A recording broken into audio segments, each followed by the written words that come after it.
I want to jump into some signings.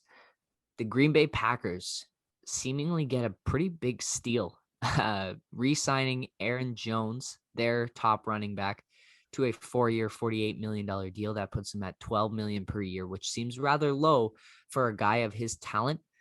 His numbers were restricted by the fact that they did balance a lot of his carries and opportunities with Jamal Williams, and AJ Dillon emerged a little bit later in the season for the Packers, but super talented. He scores a ton of touchdowns, and a guy who has gotten better every season, and the Packers get him on a good deal. He really wanted to stay in Green Bay is what his agent said. And so I'm sure he took a little bit of a discount because he would have got paid in free agency. So a good deal for the Packers, and just another weapon that Aaron Rodgers can keep this time as they launch another campaign trying to get back to the NFC Championship game and then hopefully to the Super Bowl. You seem optimistic Rodgers stays. I don't see why not. Well, it's just not what you were saying after the Green Bay season ended. Yeah, and that was the story at the time, but we haven't heard much since. He is engaged and ready to get married, and I don't know if that means he wants too much change in his life, and probably better to have things locked down. He is royalty in Green Bay. They will love him forever, and it seems like that's where he's going to stay with all the other quarterback options in the market moving around, swinging around. Of course, Deshaun Watson looms over everything. And of course, the draft coming up. So we'll see what happens there. It seems like for now, Aaron Rodgers will be a Packer by the time next season gets going. Go Cheeseheads.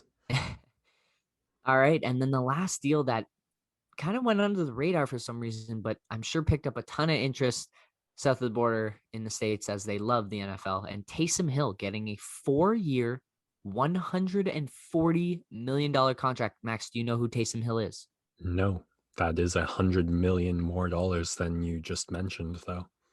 Yeah, exactly. So very surprising contract. There's a lot of minutia that goes into this, and I'm not a contract expert, but all years of the deal are voidable. And I think a lot of it is non-guaranteed money. The NFL just does their contracts very differently than other leagues, where like the number that is put up there is rarely ever the number that actually gets paid out to the athlete. Like more or less, or A usually lot less. a lot less. And Taysom Hill was the backup quarterback in New Orleans.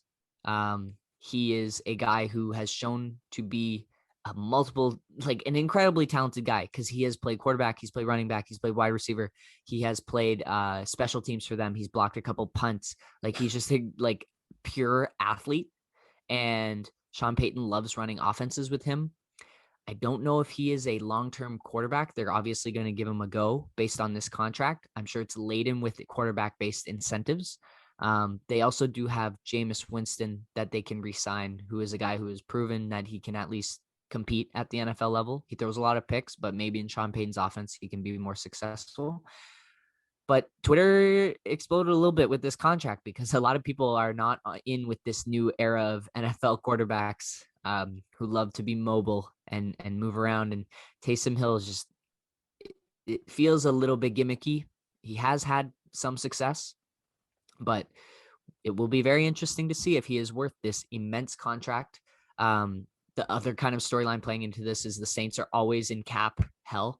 And this contract, based on the way it's structured, will actually free up some cap space for them based on what he was supposed to make going into this season. So I guess that is also something that should be considered when taking stock of this contract. But it is a gargantuan contract, and is paying a guy who has never really been a full-time NFL quarterback money, elite quarterback money. So again, something interesting to follow. We're still a ways away from NFL season, but the storylines will continue to grow as we get closer to the draft and closer to free agency.